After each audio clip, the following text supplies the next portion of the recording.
വളരെ പ്രധാനപ്പെട്ട ഒരിടമാണല്ലോ തൃശ്ശൂർ. ഏറ്റവും അധികം നിയമസഭാ സീറ്റുകളുള്ള പ്രധാനപ്പെട്ട ജില്ലകളിലൊന്ന് തിരുവനന്തപുരം, മലപ്പുറം, തിരുവനന്തപുരം, തൃശ്ശൂർ. ഇവിടങ്ങളിലാണ് എന്ത് സംഭവിക്കുന്നത്, ഒരു ബലം പരീക്ഷിക്കപ്പെടുക. തൃശ്ശൂരിൽ MS ലിഷോയ് നമുക്ക് പോകേണ്ട.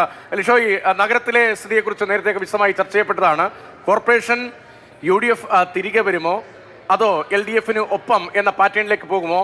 സുരേഷ് ഗോപിയുടെ ജയത്തിന് ശേഷം എന്തെങ്കിലും അത്ഭുതം വീണ്ടും ആവർത്തിക്കാനുള്ള ശേഷി ഈ തെരഞ്ഞെടുപ്പിൽ BJP പ്രകടിപ്പിക്കും? എങ്ങനെയാണ് തൃശ്ശൂരിന്റെ ആകെ ഒരു സ്ഥിതി?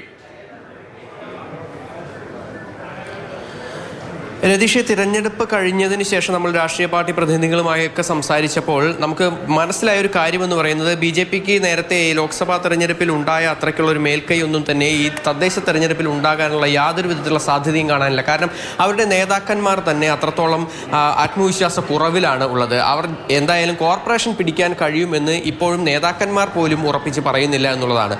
മറ്റൊരു പ്രധാനപ്പെട്ട കാര്യം, കഴിഞ്ഞ തവണ 6 സീറ്റാണ് കോർപ്പറേഷനിൽ BJPക്ക് ഉണ്ടായിരുന്നത്. അത് ഇത്തവണ അത് 10-ൽ കൂടാൻ സാധ്യതയില്ല എന്നുള്ള ഒരു വിലയിരുത്തലാണ് BJPയുടെ നേതാക്കന്മാർക്ക് ഉൾപ്പെടെ പലർക്കും നമ്മളുമായി സംസാരിച്ചപ്പോൾ അറിയാൻ കഴിഞ്ഞത്. എന്തായാലും അതുപോലെ തന്നെ ഇത്തവണ UDF വളരെയധികം ആത്മവിശ്വാസത്തിലാണ് തൃശ്ശൂരിനെ സംബന്ധിച്ചിടത്തോളം. തൃശ്ശൂരിൽ ഇത്തവണ എന്തായാലും പിടിക്കാൻ കഴിയുമെന്നുള്ള ആത്മവിശ്വാസമാണ്. അവരുടെ സ്ഥാനാർത്ഥി പ്രഖ്യാപനം ഉൾപ്പെടെയുള്ള കാര്യങ്ങളിൽ ആദ്യഘട്ടത്തിൽ ചെറിയ ഒരു പ്രശ്നങ്ങൾ ഉണ്ടായിരുന്നു എങ്കിൽ പോലും പിന്നീട് അങ്ങോട്ട് യാതൊരു വിധത്തിലും ഒരു സാധാരണ ഉണ്ടാകാറുള്ള തർക്കങ്ങളൊന്നും തന്നെ തൃശ്ശൂർ കോർപ്പറേഷൻ അകത്ത് ഉണ്ടായില്ല എന്നുള്ളത് എടുത്തു പറയേണ്ട ഒരു കാര്യമാണ്. മറ്റൊരു പ്രധാനപ്പെട്ട കാര്യം, LDFനെ സംബന്ധിച്ചിടത്തോളം തുടർച്ചയായി 10 വർഷമായി LDF ആണ് ഈ തൃശ്ശൂർ കോർപ്പറേഷൻ ഭരിക്കുന്നത്. അതുകൊണ്ട് തന്നെ അവർ അതിൻ്റെ ഒരു ആത്മവിശ്വാസത്തിലാണ്. പക്ഷേ അതേസമയം തന്നെ UDFനുള്ള അത്രയ്ക്ക് ആത്മവിശ്വാസം LDFനുണ്ടോ എന്നുള്ള കാര്യം നമുക്കൊരു സംശയമുള്ളൊരു കാര്യമാണ്. എന്തായാലും ഭരണം പിടിക്കാൻ കഴിയുമെന്നുള്ളൊരു ഉറപ്പിച്ച് തന്നെ ഇരുമുന്നണികളും LDFും UDFും പറയുന്നു. BJP പക്ഷേ നില മെച്ചപ്പെടുത്താൻ കഴിയും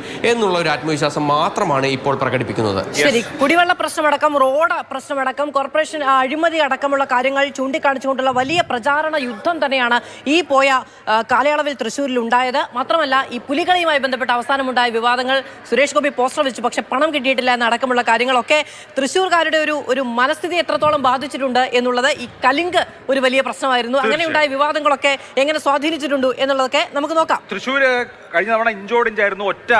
ഒരു MK വർഗീസിന്റെ ബലത്തിൽ മാത്രം ഭരണം പിടിച്ച കോർപ്പറേഷനാണ്. കോർപ്പറേഷനിൽ ഇത്തവണ LDF UDF മത്സരമാണ് മുഖ്യമായും എന്നാണ് ലിഷോയ് റിപ്പോർട്ട് ചെയ്യുന്നത്. എന്ന് മാത്രമല്ല, നിയമസഭ എടുത്തു കഴിഞ്ഞാൽ സമ്പൂർണ്ണത്തിന് തൊട്ടടുത്തുള്ള ഒരു സീറ്റ് ഒഴിച്ചുള്ള എല്ലാ സീറ്റും എന്നുള്ളതാണ് കഴിഞ്ഞ 2-3 തവണയായി LDFന്റെ ഒരു പാറ്റേൺ.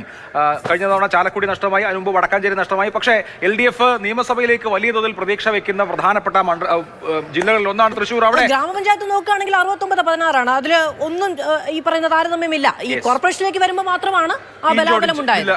അതെ, വലിയ LDFന് വലിയ മേൽക്കൈയുള്ള, പ്രത്യേകിച്ച് CPM-നും CPI-ക്കും ഒരുപോലെ ബലമുള്ള ഇടമാണ്.